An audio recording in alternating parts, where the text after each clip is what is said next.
After nung first part, kinilabutan ako no? Dahil nga na-confirm ng ating mga intelligence agency yung kinakatakutan natin na lumalalim na yung ugat nitong Pogo. Malalim, ibig sabihin yung kanilang impluensya umaabot na sa mga politiko, umaabot na sa mga enforcement agencies tulad ng Kapulisan, Bureau of Immigration, at pangatlo, meron silang binanggit doon na pati yung mga local na criminal syndicates ay nakakasama na nila. No?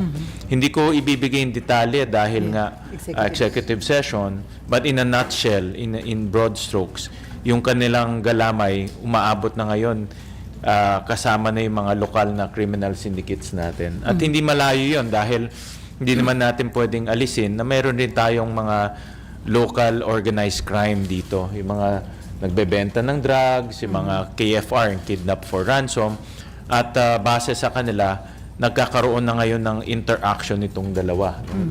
Nakakatakot to dahil pera ng mga foreign criminal syndicates, pumupunta na dito, pinupondohan nila yung local criminal syndicates. Kaya nagsasanib puwersa na itong mga masasamang elemento.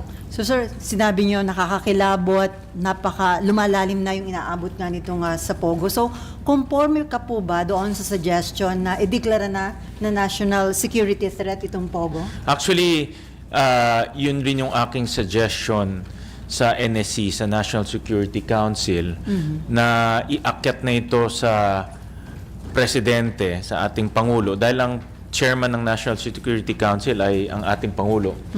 At i-elevate na ito into a national security threat dahil nga lumalawak yung kanilang galamay at magkaroon na ng resolution ang National Security Council na i-ban na itong Pogo na ito because of national security issues. Hindi na siya ordinaryong kriminal na pumasok lang dito at mahuhuli natin, lumalawak na yung kanyang galamay.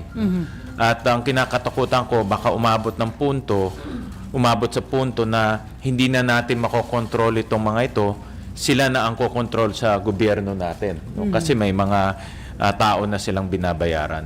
Any commitment from the NSC na gagawan sila ng resolution, sir?